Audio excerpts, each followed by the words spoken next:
Selamat pagi semuanya, perkenalkan nama saya Mia Fani Lala, Program Studi Manajemen Angkatan 2021. Pada pagi hari ini, saya akan mempresentasikan PPT saya yaitu tentang Sistem Ekonomi Negara Malaysia. Baiklah, saya akan menjelaskan sedikit apa itu sistem ekonomi. Sistem ekonomi adalah sistem yang digunakan oleh suatu negara untuk mengatur dan mengalokasikan sumber daya, jasa, dan barang yang dimiliki baik kepada individu maupun organisasi di negara tersebut. Baiklah, selanjutnya kita akan masuk ke sistem ekonomi negara Malaysia. Ekonomi negara Malaysia merupakan ekonomi negara terbesar ketiga di Asia Tenggara dan ke-29 di dunia berdasarkan produk domestik bruto.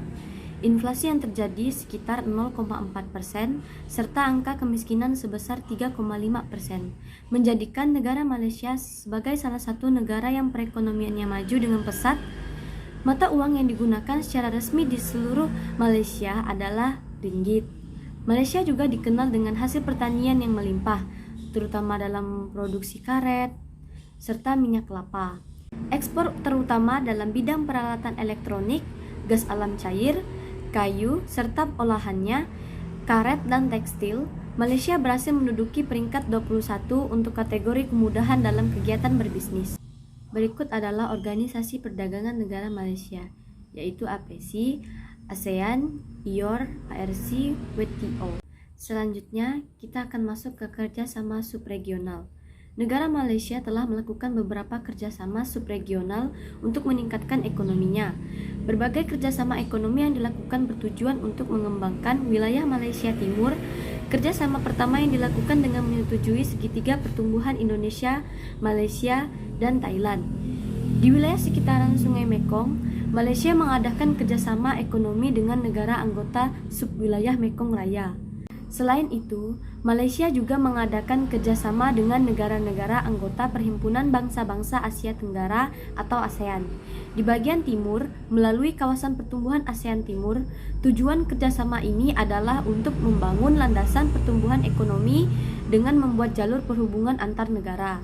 Tujuan lainnya adalah mempercepat pengadaan perdagangan bebas. Selanjutnya kita akan masuk ke materi terakhir yaitu kebijakan ekonomi. Abdul Razak Hussein selaku Perdana Menteri Negara Malaysia mengeluarkan kebijakan ekonomi negara Malaysia. Kebijakan ini bertujuan untuk mengurangi ketimpangan ekonomi dan sosial antar berbagai ras dan etnis yang ada di negara Malaysia. Target utamanya adalah mengurangi kemiskinan di negara Malaysia. Koalisi partai dibentuk pada tanggal 1 Januari tahun 1973 untuk melaksanakan kebijakan ekonomi baru. Nama koalisi ini adalah Barisan Nasional. Partai-partai yang tergabung di dalamnya adalah Organisasi Nasional Melayu Bersatu, Asosiasi Tionghoa Malaysia, dan Kongres India Malaysia. Pembentukan Barisan Nasional ini untuk mempertahankan ketahanan nasional melalui perbaikan kondisi ekonomi. Sekian presentasi dari saya mengenai sistem ekonomi negara Malaysia. Sekali lagi saya ucapkan terima kasih. Selamat pagi.